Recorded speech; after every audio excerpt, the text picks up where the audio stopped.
My life is basically a mess.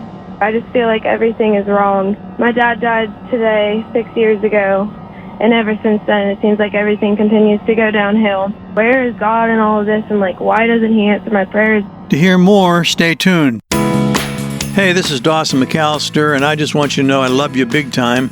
And that's one of the reasons why I created these podcasts just for you. We want to talk about the issues you're dealing with, such as anger, anxiety, relationships, cheating. You get the idea. If you're going through it, I want to talk about it. So check it out. It could just change your life. Tiffany. Hi there. Hi, Tiffany. What's going on? Well, my life is basically a mess. My family, I don't know, I just feel like everything is wrong. My dad died today, 6 years ago, and ever since then it seems like everything continues to go downhill. My brother became a drug addict and has done basically every drug known to man. And we finally got him in a rehab last month, but he got kicked out. And, all of last year with him was a mess. I found him OD'd in January of last year. He got in a car wreck and life flighted. So, he himself is a whole burden. My sister's depressed. My mom has PTSD and acts out on everything. Okay, so she acts out over just about everything. Is that what you're saying? Yes, sir. Okay, so she's acting out. Your brother's serious drug addict. Your dad's been gone for 6 years, and yet you miss him. It's painful. Yeah. And your sister is depressed. Is that correct? Yes, sir. And you're asking what question then tonight? I'm going to have some people call in with some advice for you, some comfort, some counsel, some wisdom. What do you want? Well, I guess my main question is just where is God in all of this, and why doesn't he answer my prayers? Because I feel like praying is just kind of useless now, because every time I get closer to God, something else goes wrong. And every time I try to pray or fast or anything, I don't get any response. I just feel like I'm abandoned and doing something wrong. I've been through stages of life where God has answered, but now it's just I'm left alone. And I don't know what to do. What verse has come to your mind as you think about this, or as you look back over your life? It seems like the closer you want to get to God, the worse it gets. Yeah. I don't know. Ever since my dad died, everybody tells me Jeremiah 29:11, but... What is Jeremiah 29:11? For I know the plans I have for you, says the Lord, plans to prosper you and not to harm you, plans to give you a hope and a future. But that doesn't make sense because I've suffered so much and suffering seems harmful. David said, I would have fainted if I had not believed I would see the goodness of the Lord in the land of the living. God is near to the brokenhearted and saves those who are crushed in spirit. Then why do I feel so alone? Maybe we're just a few millimeters from a door being opened. Perhaps he's preparing you for something tremendous, to be able to minister to others who feel like God's left them. My life is falling to pieces. No matter how much I pray, it only seems to get worse. Where is God in the middle of all of my suffering? That's what Tiffany's asking tonight, and we're trying to help her with some answers. Alex, what do you have for Tiffany? Hey, Tiffany. So it's kind of funny because we kind of got the similar story going on. My mom passed away about 12 years ago, and I've got two siblings that have struggled with addiction, and one of them actually came through it. And it's funny because we have the same similar friends, and my sister eventually stopped doing the drugs and gave her life to Christ. And she still has her issues, and who doesn't, you know what I mean? But she turned her life around, and she gave her life to God. And I know it seems like chaos right now, and a lot of times that's just life that we have to go through.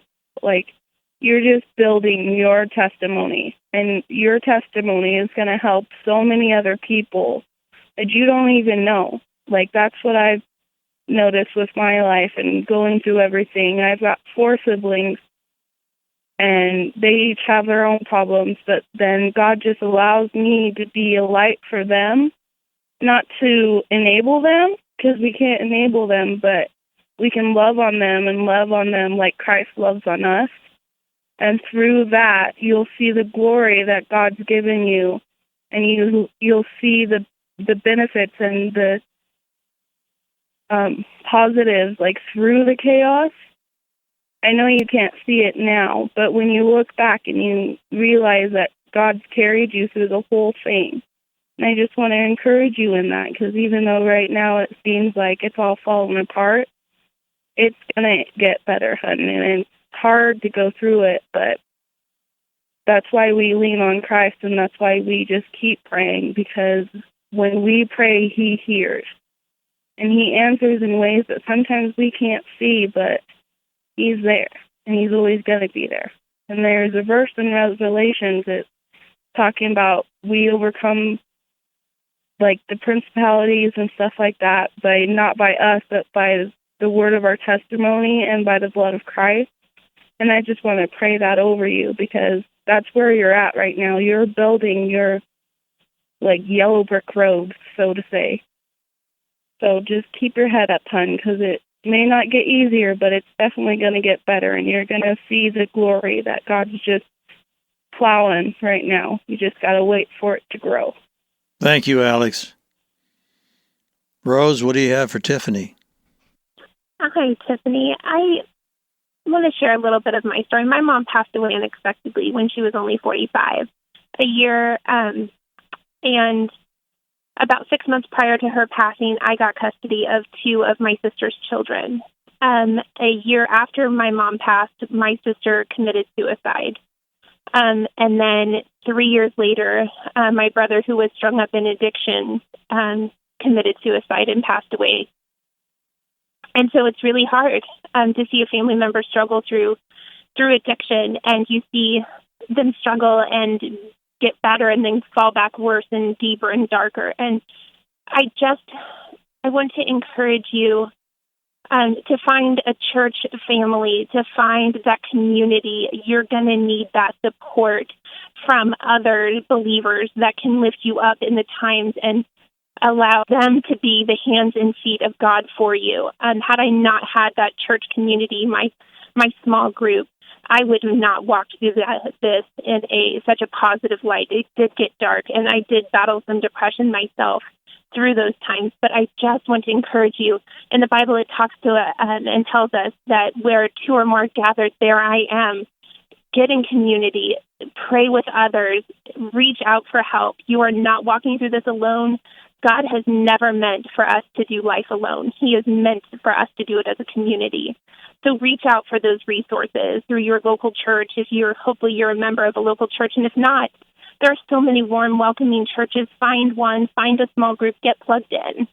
And I will definitely be praying for your situation. Love you, sister. Wow. Thank you, Rose. One more. Julia, what do you have for Tiffany?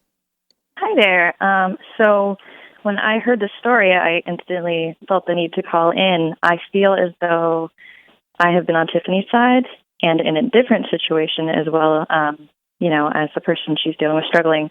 So I just wanted to share a bit of my story and hope it helps, because I was in a very, very bad place with myself, wondering where God was and if He was listening to me and where was He in all this? I was wondering the exact same things.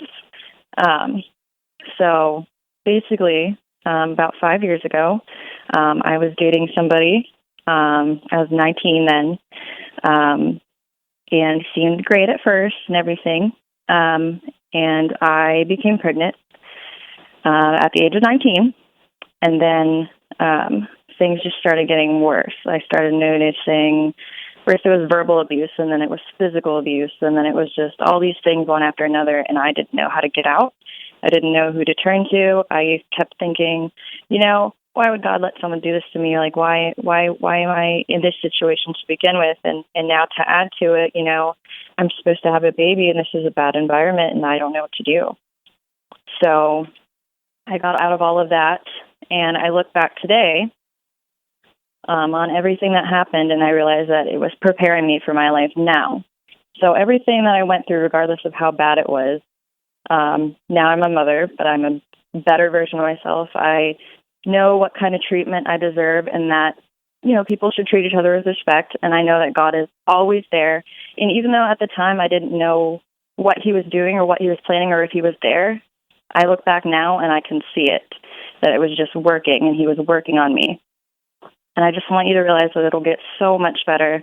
And if you just reach out to God, and like Rose said, find a community, find a church family. I did the same thing. Those people will always lift you up. Thank you. Thank you, Julia. Paul said, "For momentary light affliction is producing for us an eternal weight of glory far beyond all comparison." He calls our trials, and think of the trials he was going through, momentary light affliction in comparison to the rewards we have ahead of us. And as you respond, Tiffany, the right way, all those rewards are stacking up. And we will get to the other side, and it will make sense. Meanwhile, whatever you do, don't give up, because God hasn't given up. He's got a plan. That plan is he's working right now. Change your life, the lives of others around you for eternity. I'm so glad you joined me for this episode. Stay tuned for many more to come. If you want resources or personal coaching for an issue in your life, go to thehopeline.com. Thanks for listening. See you next time. And whatever you do, don't lose hope.